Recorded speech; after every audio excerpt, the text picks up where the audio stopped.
Arlo.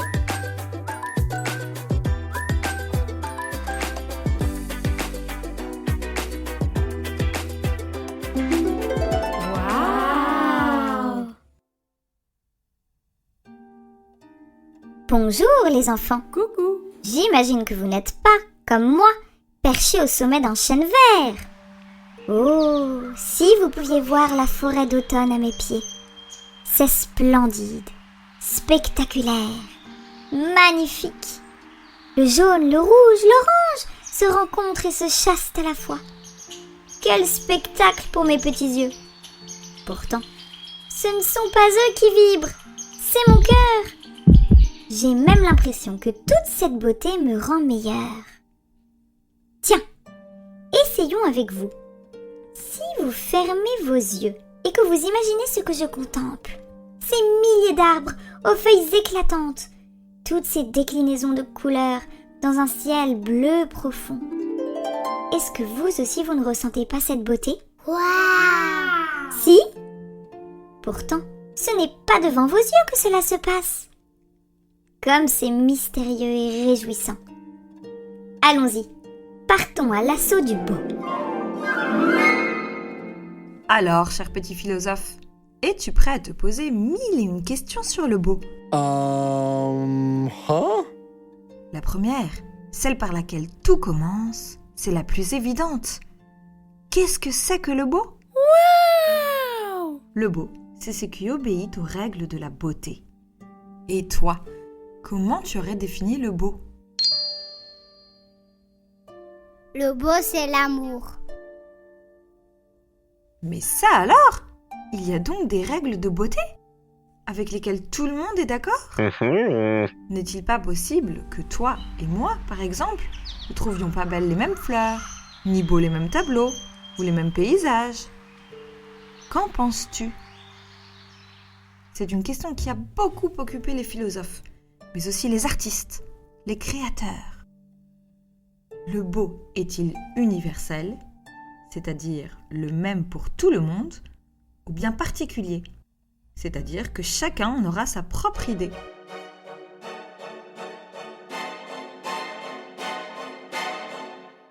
Je crois que, comme souvent, la vérité n'est pas tout à fait d'un côté ou de l'autre. Te souviens-tu de Platon? Nous en avons déjà parlé. C'est un philosophe grec qui a vécu il y a 2500 ans. Waouh! Platon pensait que le beau n'était pas seulement une affaire de goût, mais une porte vers le vrai et le bien. Il disait que le beau est la splendeur du vrai. Quelle drôle d'idée, non? Cela veut dire que quand on contemple quelque chose de vraiment beau, un paysage, un tableau, une musique, on aperçoit un peu de vérité et de bonté à travers lui. Es-tu d'accord? En tout cas, moi, quand je regarde un beau paysage, j'ai souvent le sentiment que cela me rend meilleur.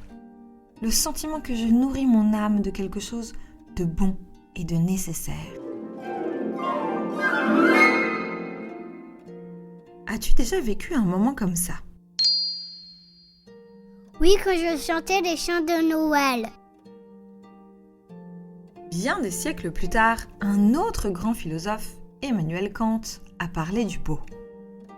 Figure-toi que Kant adorait réfléchir en marchant. Tous les jours, il faisait exactement la même balade, à la même heure exactement, pour réfléchir.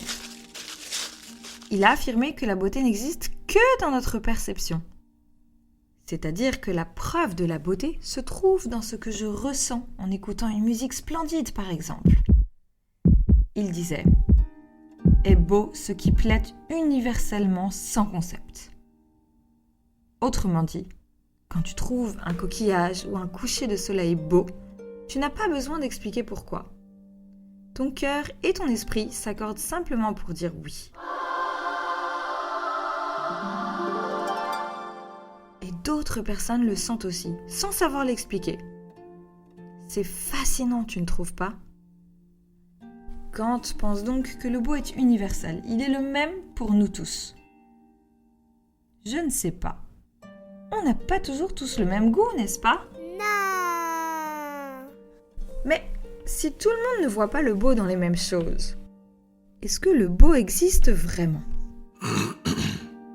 Socrate, un autre philosophe grec qui posait beaucoup de questions, pensait que la beauté, la vraie, celle avec un grand B, existe quelque part dans un monde idéal. Les belles choses d'ici-bas ne seraient que des reflets de cette beauté parfaite. C'est pour cela qu'on peut être ému devant un tableau, un poème ou même un geste de bonté. On aperçoit un instant quelque chose de plus grand que nous. Cela t'est-il déjà arrivé? J'imagine que tu as déjà visité des églises pour leur splendeur, leurs vitraux chatoyants, leurs sculptures, leurs fresques. C'était toute l'idée des bâtisseurs de cathédrales. Construire ces monuments splendides, à couper le souffle. Car le beau conduit à plus grand que nous, et donc à Dieu. Veux-tu nous parler d'une visite que tu aurais faite et qui t'a marqué? Oui, en visitant un magnifique château. Le beau est important. Mais comment le créer? Ce beau dont on a déjà tous fait l'expérience dans la nature. Voilà une question qui a taraudé peintres, architectes, poètes, musiciens. Comment est-ce que tu t'y prendrais, toi? Utiliserais-tu la musique, la peinture, la danse, autre chose? Certains artistes cherchent le beau dans l'harmonie parfaite. Mais attention, le beau n'est pas toujours sage et symétrique. Il peut être sauvage, étonnant, bouleversant. Une toile de Van Gogh, un poème de Rimbaud ou un morceau de jazz peuvent être beaux justement parce qu'ils débordent un peu, parce qu'ils osent.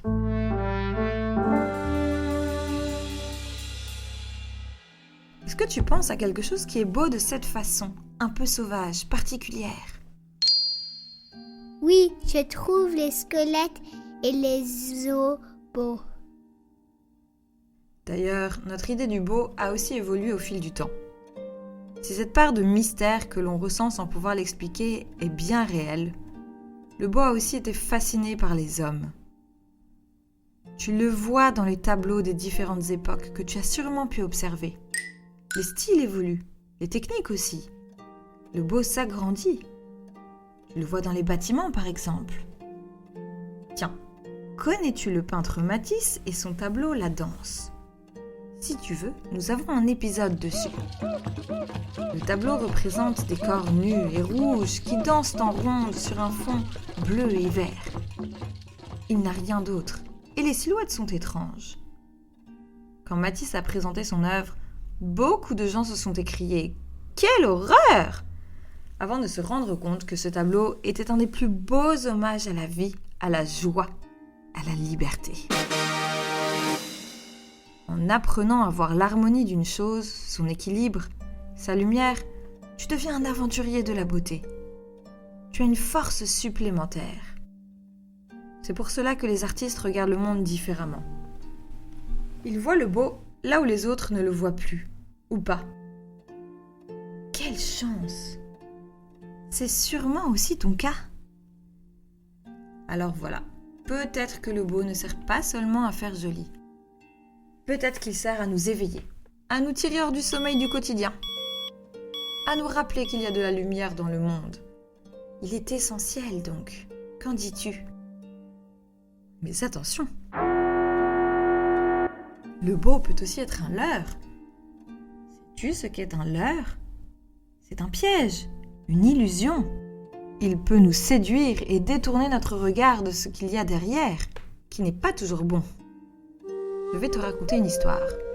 En réalité, c'est un mythe, c'est-à-dire une légende porteuse d'une leçon.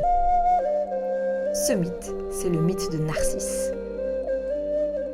Il était une fois, dans la Grèce ancienne, un garçon nommé Narcisse.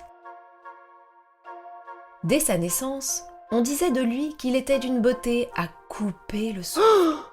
Si beau que même les fleurs semblaient se pencher vers lui, que les oiseaux s'arrêtaient de chanter lorsqu'il passait, Mais Narcisse n'en tirait pas de joie. Il ne s'intéressait à personne. Et personne ne semblait digne de son regard. Il méprisait ceux qu'il aimait, comme si leur tendresse le dérangeait. Il était dur avec les autres et sans compassion.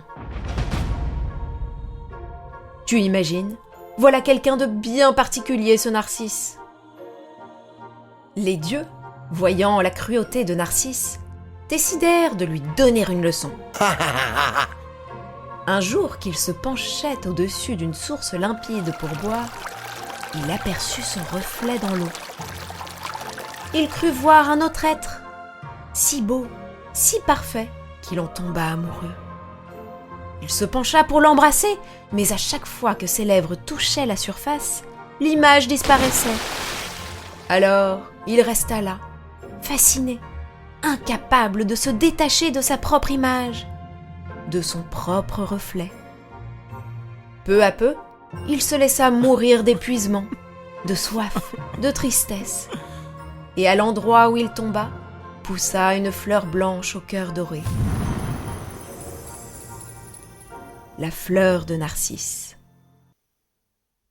Quelle est la leçon de ce mythe, tu penses ? Je crois que les Grecs nous mettent en garde. Si l'on ne pense qu'à soi, on devient fou. C'est évidemment important de s'aimer soi-même, mais si on se coupe des autres, on se coupe de ce qui rend la vie belle. Le deuxième message est que le beau peut enivrer, enfermer. Vois-tu, Narcisse n'arrive à aimer qu'une image. Il ne perçoit pas l'âme, la profondeur, et donc ne peut pas vraiment aimer. Mais dis-moi, j'aimerais bien savoir, toi, où ressens-tu le beau ? Dans tes yeux ? Dans ton cœur ? Peut-être dans tes oreilles quand tu écoutes une musique qui t'émeut ?